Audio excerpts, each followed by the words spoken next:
Hujambo na karibu katika kipindi chako cha Inside Politics. Langu jina ni Hassan Magulumali. Siku ya leo tunaangalia namna gani dini na siasa vinalingana, tukikuletea uchambuzi wa mambo kadhaa hapa nchini Tanzania na ulimwenguni, tukifuatilia hasa kuhusiana na masuala ya dini na siasa ilivyoingiliana kwa Tanzania, hasa kimsingi ya kisheria, mila za kisiasa na muunganiko wa kitaasisi za kidini na kisiasa nchini Tanzania. Kikawaida mambo haya yapo kwa kina zaidi na mizizi kwa undani zaidi, hasa katika kujenga misingi ya kiimani na nchi ya Tanzania.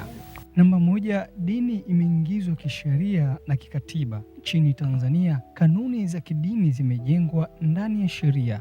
Katiba za Tanzania bara na Zanzibar zinatambua dini, ikiwemo kuwepo kwa mahakama za kadhi. Hii inafanya utenganisho kamili wa dini na serikali kuwa mgumu bila mabadiliko makubwa kisheria. Mbili, taasisi zimeungana na dini. Mifumo ya kiserikali inategemea mchango kutoka kwa dini, kuanzia mahakama za Kiislamu huko Zanzibar hadi mahitaji ya dini shuleni. Huduma za umma mara nyingi hutegemea utambulisho wa kidini, hivyo kuingiza imani katika shughuli za serikali. Tatu, undani wa imani katika jamii. Utambulisho wa kidini unaathiri maisha ya umma. Wanachama wengi ni watu wa dini sana, na matukio kama mashambulizi ya umati na kusimamishwa kwa shughuli za makanisa yanaonyesha jinsi mifumo ya imani inavyoathiri athari za kijamii na kisiasa.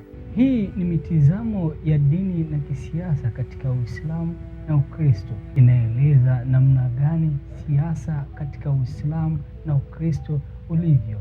Msingi wa kitheolojia. Uislamu na Ukristo hutofautiana pakubwa katika misingi yao ya kitheolojia na jinsi wanavyoshirikiana na serikali na jamii. Uislamu ulianza ukiwa unaunganishwa kwa kina na mamlaka ya kisiasa. Mtume Muhammad alikuwa kiongozi wa kiroho na mtawala. Hii ilifanya sheria ya Kiislamu kuwa muhimu si tu kwa maisha ya mtu binafsi, bali pia kwa utawala wa umma. Kinyume chake, Ukristo hasa baada ya Konstantino uliendelea na utengano wazi kati ya mapambano matakatifu na yale ya kidunia. Kauli ya kibiblia, mpeni Kaisari yaliyo ya Kaisari na Mungu yaliyo ya Mungu, inaonyesha utofauti huu, ikipendekeza majukumu ya kisiasa na kidini yanaweza kuwapo bila kuunganishwa. Lengo la utawala wa Kiislamu unalenga kutekeleza sheria ya kimungu ili kuhakikisha maelewano ya kijamii na haki, ukiona kanuni za maadili na kisheria kuwa zimetoka kwa Mungu. Ukristo unatafuta kuzuia uovu na kukuza haki, huku kwa majukumu ya kuepuka kuchanganya utawala wa kisiasa na lengo la wokovu.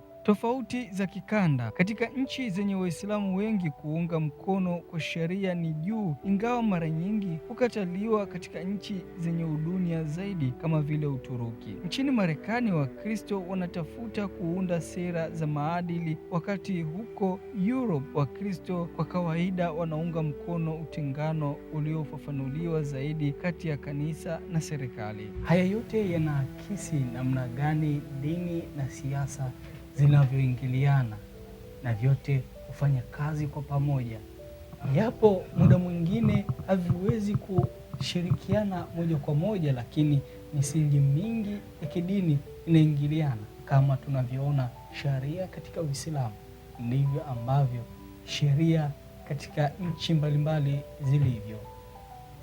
Mimi ni Hassan Magulumali na hii ni Inside Politics.